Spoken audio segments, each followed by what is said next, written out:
Hello and welcome back to Life Without Number. My name's Mark and this is my Revel Ranger mountain bike. Now over the past 3 years I've owned this, bought it with my own money.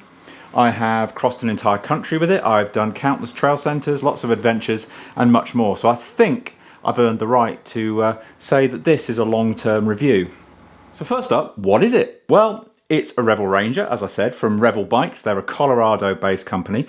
I'll walk you through the entire spec on this particular one. You can order online a variety of specs, or of course you can use the frame as a basis for a custom build. Now, I bought this 3 years ago from the UK distributor, so it's a bit of a mishmash of specifications, kind of products that they had on their portfolio that they put on their demonstrator and things that I've put on it since.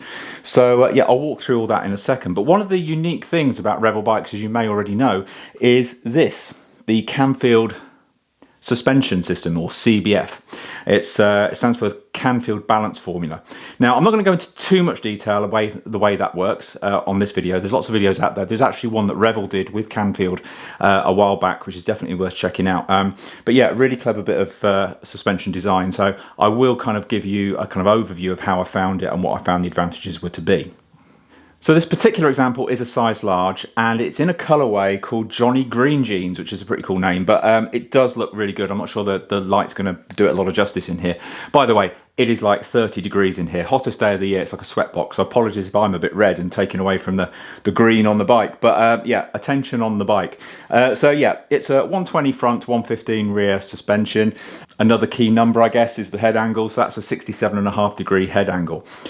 So on this one, you've got a SID front fork and you've also got a SID shock. Now I have to say, at 95 kilos, I was concerned that the shock might be a little bit wallowy, but whether that's a part of the suspension design of the Canfield Balance Formula, I've never found it to be wallowy. So whether it's the suspension making up for that or it's the shock itself, I can't quite tell.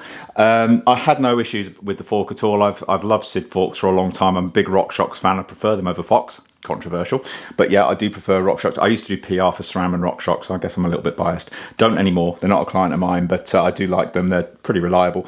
So yeah, both have worked really, really well over many miles. And I will kind of tell you kind of the kind of riding I've done on this very shortly once I've gone through the spec with you and see if it's kind of going to work for you. Now, the Canfield Balance Formula suspension design, as I said, lots of things on the internet and on YouTube to kind of go into more detail in terms of how it works and the engineering theory behind it. But all I can say as a rider, and that's I guess what you want to know most of all, what does it ride like? It's really, really efficient. Now, I'm not the world's greatest climber by any means, but this thing flatters me on the climbs. Certainly technical climbs. It seems to find traction in places where you can't really see there being any traction. It really does hug the ground really, really well on the climbs. And then when you get onto something like a fire road climb, as long as obviously you've set the suspension up properly, it does take a little bit more setting up than a normal suspension, but literally minutes. It's not a major thing at all. But once you've got it set up properly, it's very efficient climbing. I have found because of my weight maybe, but I do have to lock this out on those long gravel climbs because otherwise there is just a little bit of bob comes into it. But I think that's probably more a weight thing as opposed to the design of the suspension system, because yeah, once you've locked that out, obviously it's locked out. It rides like a hardtail almost. There's still a little bit of squish there, takes the edge off the bumps. But yeah, as I said, very efficient. Now, its real party trick is going back down the other side. So that's where CBF really comes to life. I mean, it's phenomenal. This is a 120, 115 bike, as I've already said.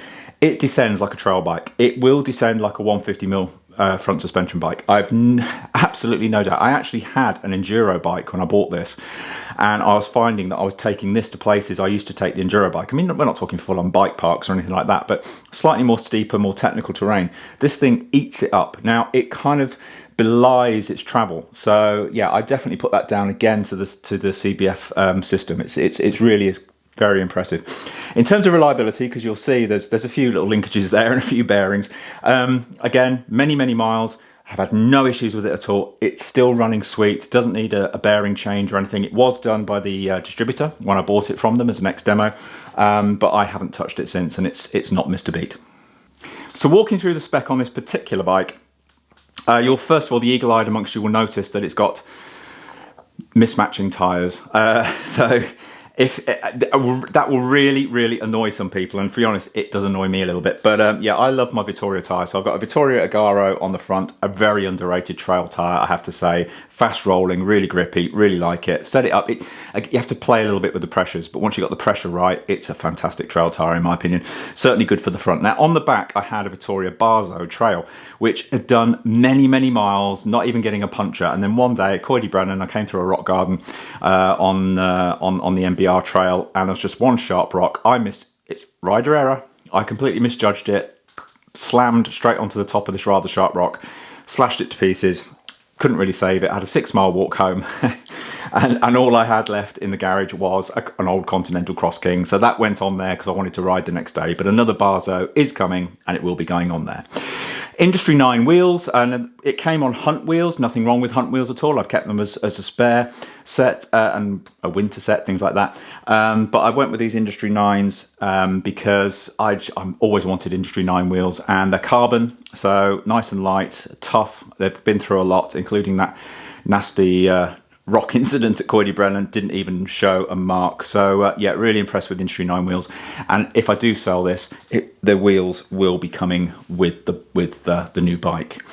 So in terms of group set, it's a bit of a mismatch rather, because you've got an SLX rear mech. I don't have an issue with that. A little bit heavier than an XT, sure, but it's really good. SLX is good for its price, I have to say. XT brakes, yeah, 12 speed, as you'd imagine. Nice wide range of gearing on the back. Again, not missed a beat. The XT brakes, my favourite brakes by far. Really do rate the XT brakes, have to say. In terms of up front, you've got a Burgtec ride wide carbon bar. A little bit wide for me, but I've just never really felt the need, that bothered by it to cut it down. But at some stage I might do if I keep the bike. And then at the end of the bars, you've got the REV Grips. Now this was a brand that the distributor at the time was distributing in the UK, and I was dubious when I first tried REV Grips. These are the ones that move ever so slightly, but yeah, they work. You know, I definitely have seen reduced arm pump. Then we've got the bike yoke dropper. Yeah, not much to say about it. It works. It's got a nice smooth action. Been reliable. Having said that, the last ride it decided it didn't want to drop, but I think it probably just needs a cable change. That's all. It hasn't had one for a while, so yeah, I'll get around to that at some stage. But yeah, really nice action on it, so I rate it highly. And then up top, you've got an SQ Lab saddle, which subjective, I know, but I have to say I think SQ Lab saddles are amazing. You'll have to excuse me, it is getting so hot in here. Honestly, I feel like I'm sat in a sauna, so I apologise if it's beginning to show. I'm rattling through the video as quick as I can because I'm melting. My problem, not yours. So in terms of the kind of riding that I do, it's generally kind of cross-country, a little bit of light trail. Occasionally I'll push it a little bit more. As I said earlier, this does allow you to push your limits a little bit for sure. But yeah, I mean, during my ownership of the bike, I have done the Sarn Helen trail, which is North Wales to South Wales coasts, all off-road. And I have to say, it didn't miss a beat. Absolutely fantastic, really efficient on those long old climbs, because there was a lot of climbing. Wales is a hilly place, who knew? So yeah, it performed excellently. I have done a cross-country race on it, and whilst it's not the lightest, and I'll come on to the cons in a second, it's not the lightest bike out there. It's not what you'd call a cross-country bike, I guess, in that respect. I don't really subscribe to the whole weight is all that matters. I think there's a lot more to bike design than how much it weighs, and this bike no means is a heavy bike. It's just heavier than some of those cross-country race bikes is what I mean. So it's efficient enough, it's fast enough to kind of race. A lot of trail centres. I live in North Wales, so we're sport for choice around here. And then some kind of natural forestry around home as well. So a complete mix. I have even put it down as my Xterra bike. So putting it in the field amongst all the triathletes. There's nothing this can't do. So is it any good? Well, 3 years. Don't know how many thousands of miles, and that's no exaggeration, it will have done thousands by this stage. I can say categorically, yes, it's very, very good. And that gives me a problem, and I'm going to come back to that problem in a second. Revel, you're going to love this. Me, less so. So let's get on with what the pros and the cons. So the pros, it's very efficient. As I said, it's confidence inspiring. You can take it pretty much anywhere. Not full on downhill, but you can take it almost anywhere. You can race it if you want to. It's comfortable to go out all day and have a real long journey and an adventure out in the hills. It's very efficient. It's a great climber. It's a great technical climber. It's an amazing descender. While 67.5-degree head angle might not be that slack compared to some of the more modern bikes of this travel sector, it just seems it's one of those bikes that doesn't live by its numbers, if that makes sense. The times I've been riding this, and I think I'm on a slacker, longer traveled trail bike, it gives you that level of confidence, and a lot of that does come down to the suspension system. So seriously, check out the CBF system. It's definitely worth checking out.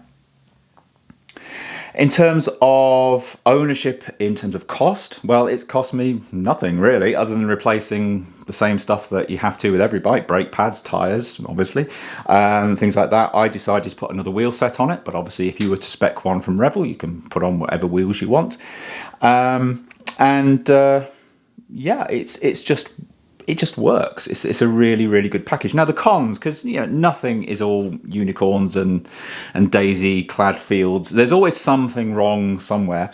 Well, yeah, I mean, as I said earlier, it's a little bit heavy for a cross-country bike. I mean, this weighs in as it is here, and you could make this lighter for sure. It's not the lightest build, but this weighs in about 28 pounds for a large, which for a trail bike is very light, but for a cross-country bike is a little bit more portly. But to be perfectly honest, it doesn't ride like that. It rides light. It's very fast. That's one of the things I should have said in the pros. It's what I would call a zippy ride. It's very energetic. The more body language you put into this bike, the more you get out of it. And I know that's true of a lot of bikes, but what I mean by that, if you just want to do a nice lazy blue or a green trail or something, nice little flow trail, it will do it, and it will do it great.